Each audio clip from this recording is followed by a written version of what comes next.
नमस्कार दोस्तों, रविंद्र कुमार और मेरे YouTube चैनल पर आप सभी का हार्दिक स्वागत। दोस्तों, आज की इस महत्वपूर्ण क्लास में अपनी क्लास रहेगी वो रहेगी शिक्षण के सिद्धांत यानी प्रिंसिपल ऑफ टीचिंग। ये आपको ध्यान रखना है। तो दोस्तों, आज की क्लास में जो अति महत्वपूर्ण क्लास रहेगी, यहाँ पे सीधे सीधे फैक्ट के रूप में ही प्रश्न पूछे जाएंगे। मतलब कौन सा शिक्षण का सिद्धांत है या कौन सा नहीं है। तो अपने को ज़्यादा इसमें रामायण की लिखने की जरूरत भी नहीं रहेगी। तो सीधा सीधा अपने को यहाँ पे समझना है। तो इम्पोर्टेंट क्लास में शिक्षण के सिद्धांत क्लास रहेगी और यहाँ पे अपन टोटल शिक्षण के सिद्धांत देखेंगे कि कितने प्रकार के शिक्षण के सिद्धांत होते हैं। फिर इसके बाद में जो अपनी इम्पोर्टेंट क्लास रहेगी वो रहेगी शिक्षण की विधियाँ यानी टीचिंग मेथड से रिलेटेड। तो पहले आज इम्पोर्टेंट क्लास शिक्षण के सिद्धांत, और इसमें जो पहला सिद्धांत आता है दोस्तों वो रहेगा अपना पहला सिद्धांत सरलता से जटिलता का सिद्धांत। शिक्षण के सिद्धांतों में पहला सिद्धांत सरलता से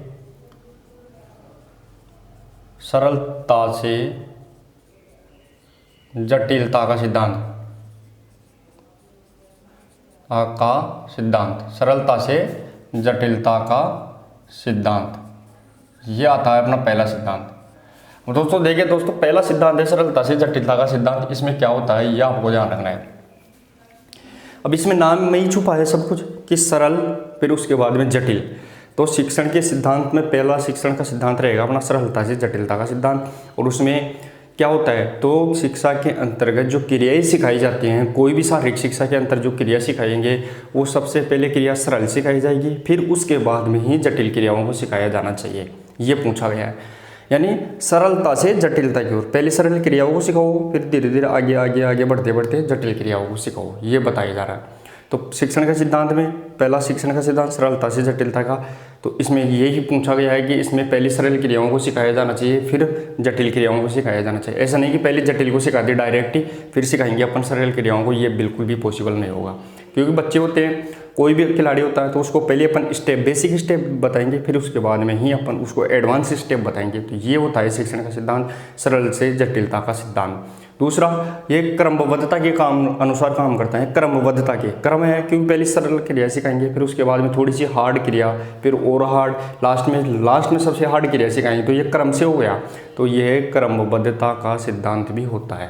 तो इसमें क्या लिखेंगे अपन, सरलता से जटिलता के सिद्धांत में पहला बात लिखेंगे, इसमें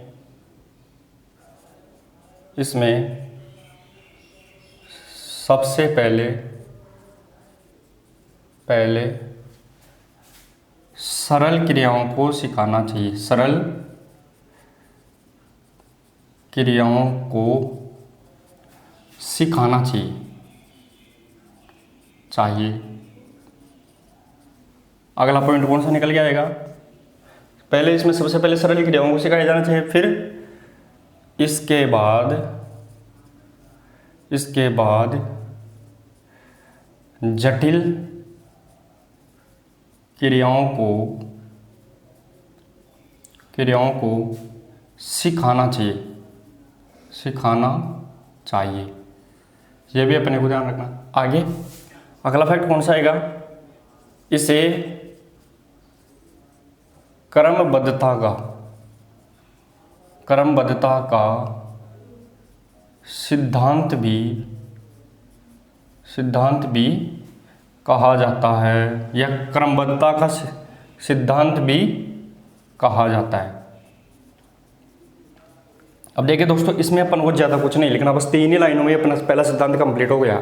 कौन सा, सरलता से जटिलता का सिद्धांत। पहला सिद्धांत है अपना सरलता से जटिलता का सिद्धांत, ये आपको ध्यान रखना है। अब इसमें लिख रहा है कि सरल से जटिल क्रियाओं को सिखाना चाहिए। पहले सरल क्रियाओं को सिखाना चाहिए बच्चों को, फिर धीरे धीरे स्टेप बाय स्टेप आगे बढ़ता रहना चाहिए, यानी क्रम से बढ़ता रहना चाहिए हार्ड की तरफ।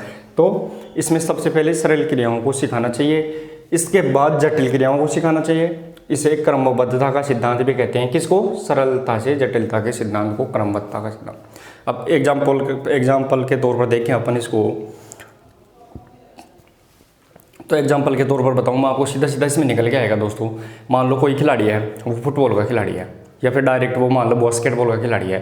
लेकिन अपन इसको बास्केटबॉल का खिलाड़ी है तो उसको पहले अपन ड्रिबल करना सिखाएंगे, बॉल को ड्रिबल करेगा, वो नीचे कोर्ट पे मार के ड्रिबल करेगा। ऐसा थोड़ी है कि डायरेक्ट खिलाड़ी आया, आते ही उसको बास्केट के अंदर डाल दो ले जाके, बॉल को, ऐसा नहीं कर पाएगा वो।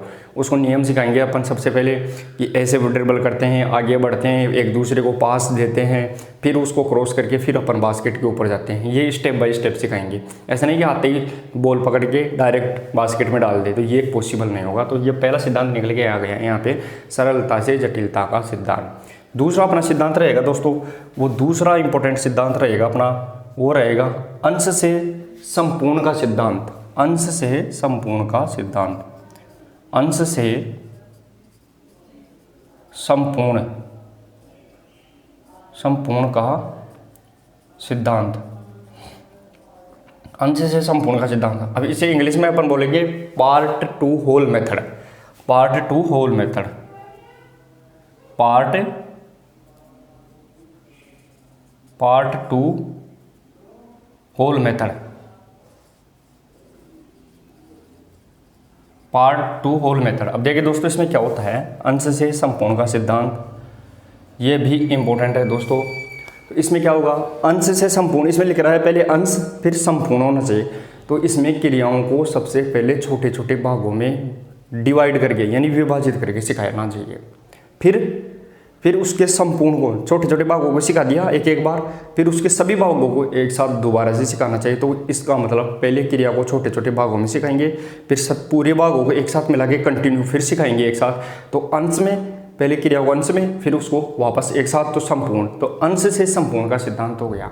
दूसरा बात, इसमें क्रियाओं जो अंश होते हैं, छोटे छोटे अंश होते हैं भाई, क्रिया को छोटे छोटे भागों में बांट लिया अपन ने। मान लो सबसे पहले अपन ने 100 मीटर की दौड़ सिखानी है किसी को, तो अपन डायरेक्ट उसको 100 मीटर नहीं दौड़ाएंगे। सबसे पहले अपन उसको नीचे बैठना कि ऐसे स्टार्ट लेते हैं, फिर एक कदम लेके उसको दिखाएंगे, फिर वो वापस आएंगे, स्टार्ट लेंगे, फिर थोड़ा सा उसको भगाएंगे 20 मीटर, वहाँ तक ऐसे सीधा होना है या ऐसे तिरछा रहना है थोड़ा बहुत, ये सब कुछ सिखाएंगे पार्ट में।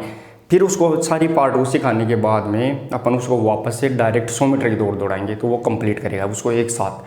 तो इसमें क्या निकल गया यार कि जो पार्ट यानी अंश में छोटे छोटे अंशों को सिखा रहे हैं वो क्रमबद्ध होने चाहिए। क्रमबद्ध यानी एक अंश सिखा दिया, बैठने का स्टार्ट सिखा दिया, फिर उसके बाद में अगला चरण कौन सा आएगा, तो वो तुरंत यानी गन फायर होते ही या बंदूक जैसे जो फायर होगी या क्लैपिंग होगी उसके तुरंत बाद में वो भगेगा, तो वो स्टेप सिखाएंगे। तो क्रमबद्ध स्टेप सिखाना चाहिए, अंश क्रमबद्ध होने चाहिए। तो इसमें अंशों का क्रमबद्धता से सिखाया जाना चाहिए। दूसरी बात, जो अंशता से संपूर्ण का सिद्धांत है ये किस में आता है, तो ये जटिल क्रियाओं में ज़्यादातर काम आता है। जितनी भी हार्ड क्रियाएं होती है, कोई भी मान लो, चाहे एथलेटिक्स की क्रिया मान लो, कोई और चीज़ की मान लो, तो उसमें हार्ड क्रियाओं में किसका उपयोग किया जाता है, तो अंश से संपूर्ण सिद्धांत का प्रयोग किया जाता है। क्यों, तो क्रिया को सबसे पहले अपन छोटे से भाग में सिखाएंगे, एक साथ तो सिखा नहीं सकते। क्रिया हार्ड है, अब हार्ड रहेगी तो सबसे पहले उसके छोटे से भाग को सिखाएंगे, फिर दूसरे भाग को सिखाएंगे, फिर सिखाएंगे अगले भाग को। इस प्रकार अपने उसको पूरी क्रिया को अलग अलग भागों में डिवाइड करके उसको सिखाते रहेंगे, फिर एक साथ उसको संपूर्ण भाग को सीखने के बाद में एक साथ करवाएंगे। तो ये जटिल क्रियाओं में भी सबसे ज़्यादा उपयोगी होता है। इसमें क्या क्या लिखेंगे अपन, तो इसमें लिखेंगे सबसे पहले अंश से संपूर्ण का सिद्धांत में क्या लिखेंगे, इसमें क्रिया को, इसमें क्रिया को छोटे छोटे भागों में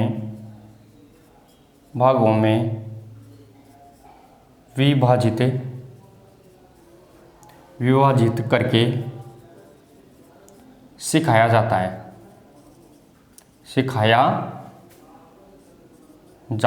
ये अपने को ध्यान रखना, छोटे छोटे भागों में विभाजित करके सिखाया जाता है। फिर अंशों को जितने छोटे छोटे भाग बना रहे हैं उसको अंश बोल रहे हैं, तो उस अंशों को क्रमबद्ध सिखाया जाना चाहिए। ऐसा नहीं कि एक चरण सिखा दिया लेकिन चौथा चरण फिर दोबारा नंबर में आ गया, नहीं, एक चरण सिखाने के बाद में दूसरा चरण वाला ही नंबर आना चाहिए, फिर तीसरा चरण, फिर चौथा चरण। ऐसा नहीं डायरेक्ट एक सिखा दिया फिर चौथा सिखा दिया फिर तीसरा सिखा दिया, ऐसा नहीं। तो अगला कौन सा आएगा, अंशों को क्रमबद्धता से सिखाना चाहिए। अंशों को, अंश का मतलब भाग हो ना, छोटे छोटे भाग, अंशों को क्रमबद्धता से सिखाना चाहिए। फिर इसके बाद में ये सिद्धांत किस में काम आता है, अंश से संपूर्ण का सिद्धांत किस में काम आ रहा है, तो ये जटिल क्रियाओं में काम आता है। तो आगे अगला पॉइंट कौन सा निकल के आएगा, ये है जटिल क्रियाओं में उपयोगी होता है। यह है जटिल क्रियाओं में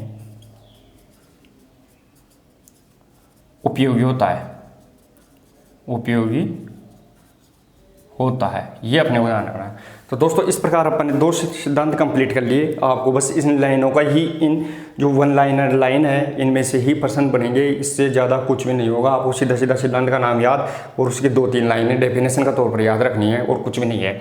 एक बार आप इसका स्क्रीनशॉट ले लीजिए, फिर अपन इसके बाद में नेक्स्ट तीसरा सिद्धांत पढ़ेंगे, वो क्रिया द्वारा सीखना सिद्धांत पढ़ेंगे। चलिए इस बार इसका स्क्रीनशॉट लीजिए।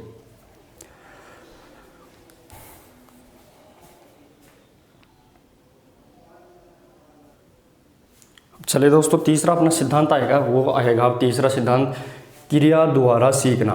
तीसरा इंपॉर्टेंट सिद्धांत कौन सा रहेगा, तो वो रहेगा क्रिया द्वारा सीखना। क्रिया द्वारा सीखना। अब देखिए दोस्तों क्रिया द्वारा सीखना इस सिद्धांत का अनुसार क्या होगा। अब ये सिद्धांत बताता है दोस्तों कि किसी भी क्रिया को उसका बार बार अभ्यास करना चाहिए, उसको दोहराना चाहिए। मतलब किसी भी क्रिया को करके सीखना, उसको बार बार अपन दोहरा रहे हैं, किसी क्रिया को कर रहे हैं तो उसमें अपन आसानी से सीख सकते हैं। तो क्रिया द्वारा सीखना मतलब किसी भी क्रिया को बार बार करके, उसको अभ्यास करके या उसको दोहरा के सीखा जा सकता है। तो ये सिद्धांत किस पे डिपेंड कर रहा है, तो ये सिद्धांत डिपेंड करेगा उपयोग और अनुपयोग के सिद्धांत पर। क्यों, किसी चीज़ को अपन बार बार करेंगे तो वो उपयोगी होगी, सीख जाएंगे। अगर उसको नहीं उपयोग नहीं करेंगे, उसका दोहरान नहीं करेंगे तो वो अनुपयोगी हो जाएंगे, वापस उसको भूल जाएंगे। तो क्रिया द्वारा सीखना इस सिद्धांत का यही है कि किसी भी चीज़ को बार बार करना चाहिए, अभ्यास करना चाहिए, उसका दोहरान करना चाहिए, और ये उपयोग और अनुपयोग के सिद्धांत पर होता है। तो तीसरा सिद्धांत शिक्षण का कौन सा रहेगा, क्रिया द्वारा सीखना। इसमें क्या हुआ, किसी भी क्रिया को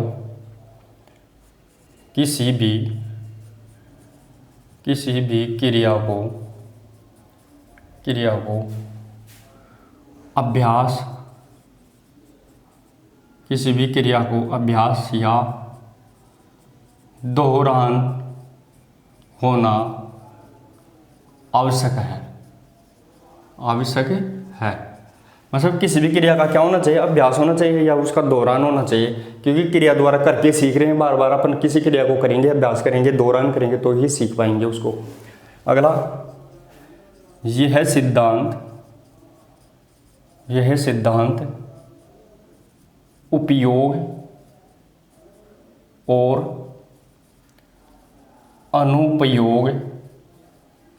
अनुपयोग सिद्धांत पर आधारित है। यह अपने को सीधा पता चल गया कि अगर किसी क्रिया को अपन बार बार करेंगे तो उपयोगी रहेगी, अपने लिए सीख जाएंगे, और उसको बार बार नहीं करेंगे तो अनुपयोगी हो जाएंगे, वापस उसको भूल जाएंगे। तो ये सिद्धांत भी किस पर है, तो ये उपयोग और अनुपयोग सिद्धांत पर आधारित है। कौन सा, क्रिया द्वारा सीखना। अगला सिद्धांत कौन सा आएगा, तो अगला सिद्धांत आएगा बाह्य एवं आंतरिक अभिप्रेरणा। आंतरिक एवं बाह्य अभिप्रेरणा द्वारा सिखाना, यानी खिलाड़ियों को अपन अभिप्रेरित करेंगे तो वो अभिप्रेरित करके भी सिखाया जा सकता है। कैसे, मान लो कोई खिलाड़ी है, फुटबॉल का खिलाड़ी है, उस फुटबॉल खिलाड़ी को अपन बोलेंगे कि अगर तू 10 बार इस गोल के अंदर, गोल पोस्ट में 10 बार बोल के किक मारेगा तो तेरे को क्या मिलेगा, तेरे को टीम में सिलेक्शन कर दिया जाएगा। तो वो अगर उससे नहीं मारा जा रहा, अपने को पता है कि 10 बार उससे गोल नहीं जा रही है, क्यों, सामने की गोल कीपर भी खड़ा है, रोकता है बॉल को, लेकिन फिर भी वो 10 बार तो आपका टारगेट पूरा करने की कोशिश करेगा, क्योंकि अपन ने उसको अभिप्रेरित कर दिया। अभिप्रेरित कैसे किया, उसको टीम में सिलेक्शन दिलाने के लिए। तो अब उसके दिमाग में एक ही चीज़ सेट हो गई कि अपने को टीम में सिलेक्शन लेना है, इसलिए अपने को 10 गोल मारनी है। 10 गोल मारेगा वो, और टीम में सिलेक्शन ले लेगा। तो लेकिन वो किससे, अब 10 गोल क्यों मार रहा है, पहले उससे नहीं मारी जा रही थी, अब वो कोशिश क्यों कर रहा है, तो वो अभिप्रेरित हो गया किससे, सिलेक्शन के लिए। तो वो आंतरिक और बाह्य अभिप्रेरणा, मतलब उसको बाह्य अभिप्रेरणा दे दी गई, क्योंकि उसको अपन ने लालच दिखा दिया कि आपको टीम में सिलेक्शन ले लेंगे टीम में, तो वो 10 गोल मारने की कोशिश कर रहा है। तो अगला अपना जो सिद्धांत आएगा, चौथा नंबर का सिद्धांत आएगा, उस चौथा नंबर का सिद्धांत का क्या नाम रहेगा, उसका रहेगा आंतरिक एवं बाह्य अभिप्रेरणा द्वारा सिखाना। आंतरिक एवं बाह्य अभिप्रेरणा द्वारा सिखाना। अब इसके अंतर्गत क्या देख लिया दोस्तों, आंतरिक एवं बाह्य अभिप्रेरणा द्वारा सिखाना। ये सिद्धांत क्या कह रहा है, तो ये अपन ने आसानी से देख लिया कि इसमें खिलाड़ी को आंतरिक एवं बाह्य अभिप्रेरणा के द्वारा आसानी से सिखाया जा सकता है। इसमें कोई ज़्यादा लिखने वाली बात नहीं है, क्योंकि खिलाड़ी को आंतरिक और बाह्य अभिप्रेरणा द्वारा अपन उसको अभिप्रेरित करके सिखाते हैं। ये भी अपना मोटिवेशन करके सिखाते हैं। ईजी है, कोई ज़्यादा बड़ा इसमें मैटर भी नहीं है। चौथा अगला सिद्धांत आएगा, पांचवा अपना जो सिद्धांत आएगा वो आएगा निर्देशों की दर तथा अवधि। निर्देशों की दर तथा अवधि। निर्देशों की दर तथा अवधि। अब देखिए दोस्तों, ये सिद्धांत 5वां नंबर का सिद्धांत ये क्या कहता है, शिक्षण का सिद्धांत कि निर्देशों की अवधि, निर्देशों की दर कितनी होनी चाहिए और अवधि कितनी होनी चाहिए। मतलब अपन किसी चीज़ को मान लो, कोई चीज़ है, कोई क्रिया सिखा रहे हैं अपन ग्राउंड के अंदर, तो वहाँ पे अपन मान लो क्रिया सिखा रहे हैं फुटबॉल के अंदर, फुटबॉल के ग्राउंड के अंदर अपन क्रिया सिखा रहे हैं कि सभी को ऐसे किक मारना है, यहाँ पे बॉल को ऐसे रखना है, पैर को ऐसे लेना है और ऐसे किक मारनी है। अब अपन वहाँ पे क्रिया को एक बार सिखा देंगे, बोलेंगे, लेकिन क्रिया को उसको करवाएंगे वापस खिलाड़ी को, ऐसे बोलने के बाद में खिलाड़ी खुद करेगा। तो यहाँ पे क्रियाओं जो निर्देश दे रहे हैं उसकी दर क्या होनी चाहिए, सीमित होनी चाहिए। अवधि कितनी होनी चाहिए, तो वो अवधि भी सीमित होनी चाहिए। और दर यानी उसको बार बार रिपीट नहीं करना चाहिए, 2-3 बार ही बताना चाहिए। ऐसा नहीं कि ग्राउंड में बैठ गए अपन लेके कि क्रिया तो 1 मिनट की है और 2 घंटे उसके ऊपर अपन लेक्चर दे रहे हैं कि ऐसे करना चाहिए, वहाँ से भाग के आना चाहिए, पैर को ऐसे मोड़ना चाहिए, फिर ऐसे मारना चाहिए। तो उससे खिलाड़ी डिमोटिलाइज हो जाएगा, मतलब वो हताश हो जाएगा कि ये तो ऐसे ही भगता रहता है सारे दिन, तो पूरे दिन भर ऐसे ही भगेगा, तो कोई मतलब नहीं है। तो अपने को सीधा सीधा उसमें क्या करना चाहिए, जो निर्देश दे रहे हैं किसी भी क्रिया से संबंधित जो निर्देश दे रहे हैं वो निर्देशों की दर ज़्यादा नहीं होनी चाहिए। उसको मतलब बार बार रिपीट नहीं करना चाहिए, 1-2 बार ही रिपीट करना चाहिए कि आपको ऐसा करना है, ऐसा करना। और अवधि, तो अवधि सीमित होनी चाहिए, ज़्यादा बड़ी अवधि नहीं होनी चाहिए। ऐसा नहीं कि बैठ के लेके 1 घंटे तक लेक्चर देने में, तो वो बिल्कुल भी नहीं होगा, क्योंकि सारी क्रियाओं में मौखिक व्याख्या से ज़्यादा वो व्यवहारिक परीक्षणों पर ज़्यादा ध्यान दिया जाता है। व्यवहारिक परीक्षण जो उसमें प्रैक्टिकल करवाए जाते हैं ग्राउंड में, उन पे ज़्यादा ध्यान दिया जाता है। मौखिक क्रियाएं तो सबसे ज़्यादा किसमें उपयोग होती है, तो वो तो क्लास शिक्षा में उपयोग होती है। जो जनरल सामान्य शिक्षा होती है उसमें देते हैं क्लास के अंदर लेक्चरर तो ज़्यादा।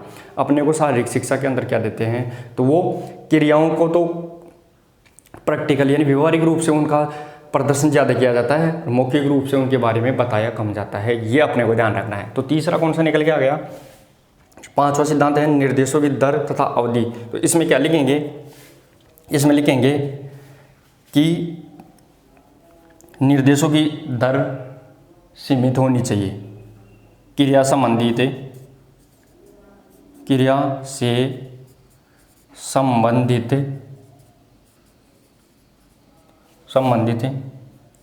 निर्देश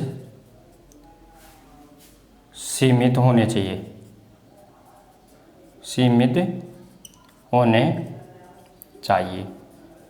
दूसरी बात, क्रिया से संबंधित निर्देश किसी क्रिया के बारे में निर्देश दे रहे हैं तो सीमित होनी चाहिए। दूसरी बात, अवधि भी सीमित होनी चाहिए। निर्देशों की अवधि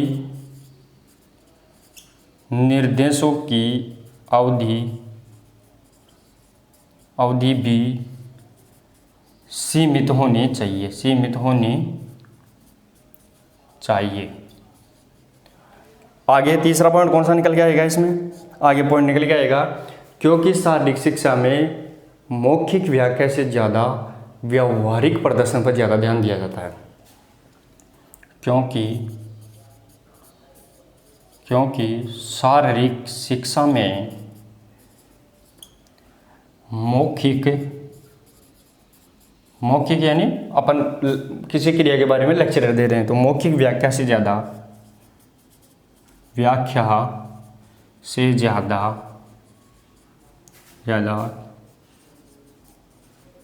क्रिया के प्रदर्शन पर बल दिया जाता है। ये अपने को ध्यान रखना है, क्रिया के प्रदर्शन पर बल दिया जाता है। तो दोस्तों इस प्रकार अपना 5 सिद्धांत कंप्लीट हो गए। वो शिक्षण के 5 सिद्धांत अपन ने देख लिए। पहला सिद्धांत अपन ने सरलता से जटिलता का सिद्धांत देखा था। दूसरा सिद्धांत अपन ने अंश से पूर्ण का सिद्धांत। तीसरा सिद्धांत क्रिया द्वारा सीखना। चौथा सिद्धांत आंतरिक और बाह्य अभिप्रेरणा द्वारा सीखना। 5वां सिद्धांत निर्देशों की दर, अब जो अगला सिद्धांत आएगा वो अपना 6ठा नंबर का सिद्धांत रहेगा, लेकिन एक बार आप इसका स्क्रीनशॉट लीजिए, फिर अपन आगे का सिद्धांत पढ़ते हैं।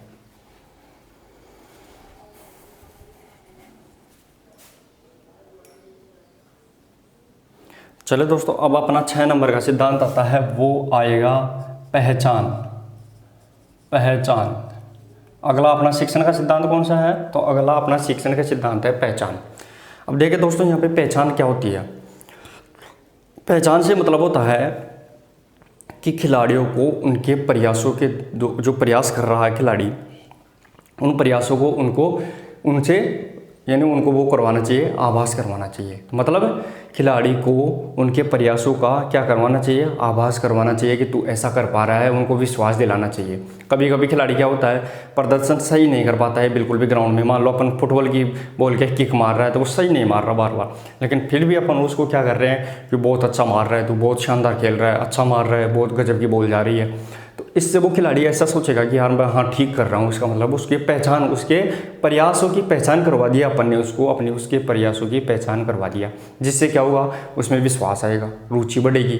तो इसलिए उनके प्रयासों की यानी उनके प्रयत्नों की पहचान कराने से खिलाड़ी के अंदर क्या आता है, आत्मविश्वास, रुचि और नेतृत्व की भावना बढ़ जाती है।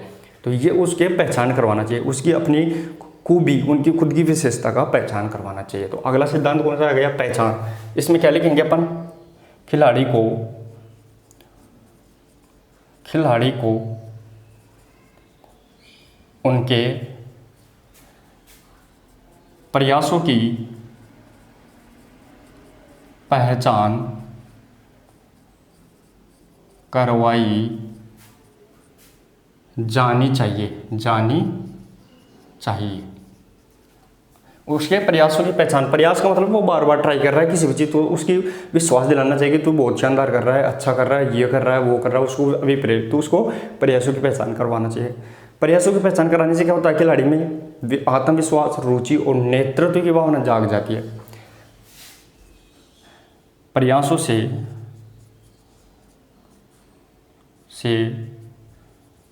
खिलाड़ी में आत्मविश्वास, रुचि और नेतृत्व यानी लीडरशिप, नेतृत्व की भावना आती है। ये अपने को ध्यान रखना है।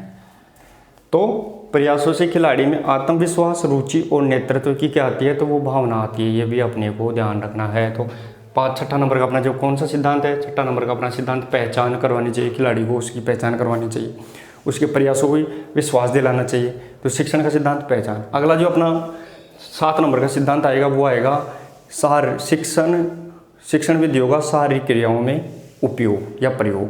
यानी शिक्षण विधि होती है, जितनी भी टीचिंग मेथड पढ़ेंगे बाद में, लेकिन शिक्षण विधियों का क्या करना चाहिए, शारीरिक क्रियाओं में प्रयोग करना चाहिए। तो अगला सिद्धांत कौन सा आएगा 7 नंबर पे, वो आएगा शिक्षण विधियों का शारीरिक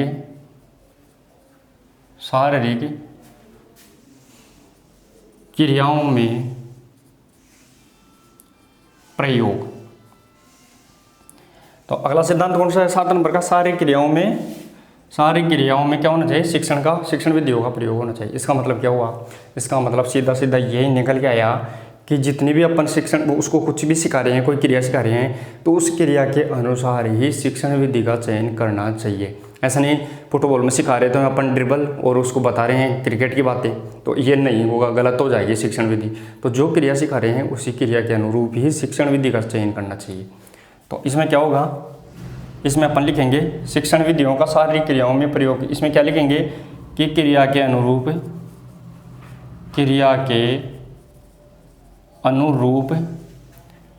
शिक्षण विधि का चयन करना चाहिए।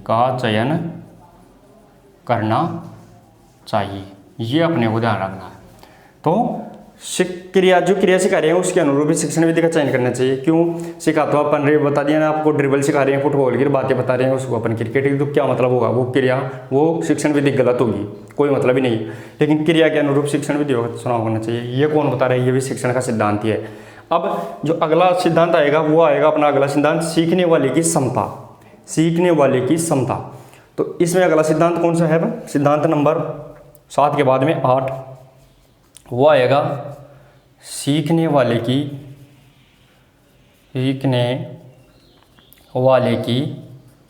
क्षमता। अब देखिए दोस्तों, सीखने वाले की क्षमता, ये सिद्धांत क्या कहता है इसका भी ध्यान देना चाहिए। सीखने वाले की क्षमता, अब इसमें सीधी सी बात है कि अध्यापक को या जो प्रशिक्षक है, कोच है, उसको जो सामने विद्यार्थी है, जो खिलाड़ी है, उसकी क्षमता के अनुसार ही प्रयोग करना चाहिए। ऐसा नहीं खिलाड़ी तो अपन किसी, मान लो कि सपोज करो कि 5वीं क्लास तक के बच्चों को अपन 5th क्लास तक के बच्चों को अपन सिखा रहे हैं क्रिया, और उसको अपन इंग्लिश में बोल बोल के ऐसे टेक्नोलॉजी के वर्ड यूज़ कर रहे हैं, बहुत तगड़े वाले वर्ड कि इंटरनेशनल बातें उसको बता रहे हैं, तो वो समझ ही नहीं पाएंगे। क्यों? सीखने वाली की क्षमता ही बहुत कमज़ोर है। क्यों? छोटे बच्चे हैं, 5वीं क्लास तक के बच्चे हैं, लगभग वो 7-8 साल तक के बच्चे होंगे, 9 साल तक के बच्चे होंगे, तो वो सीख नहीं पाएंगे। तो सीखने वाले बच्चे हैं, उनकी क्षमता के अनुसार ये अपन को क्रियाओं को सिखाना चाहिए। तो इसमें भी अपन ने क्या देख लिया कि सीखने वाले की क्षमता के अनुसार क्रियाओं का प्रयोग करना चाहिए, ये अपने को ध्यान रखना है, जिसमें सही शिक्षण विधि का चुनाव करना चाहिए। अगर अपन मान लो बच्चे छोटे हैं और उसमें बड़े बड़े लेक्चरर मेथड ले रहे हैं, बहुत प्रोजेक्ट विधि सिखा रहे हैं, अपन उसको वो सिखा रहे हैं, टीवी पे बड़ी स्लाइड सिखा रहे हैं, तो वो बिल्कुल भी सही नहीं सीख पाएगा। क्योंकि बच्चे छोटे हैं, लेवल छोटा है उनका, तो इसलिए वो सीख नहीं पाएंगे। इस प्रकार सीखने वाली की क्षमताओं का भी ध्यान रखा जाना चाहिए। ये भी कौन सा है? शिक्षण का सिद्धांत। अगला अपना जो शिक्षण का सिद्धांत नंबर 9 आएगा, वो आएगा व्यक्तिगत और सामूहिक लक्ष्य। व्यक्तिगत और सामूहिक लक्ष्य, यानी अपने को जो लक्ष्य है, अगला सिद्धांत कौन सा है? तो अगला सिद्धांत नंबर 9 देखिए दोस्तों, अगला 9 नंबर का सिद्धांत रहेगा अपना व्यक्तिगत और सामूहिक शिक्षण।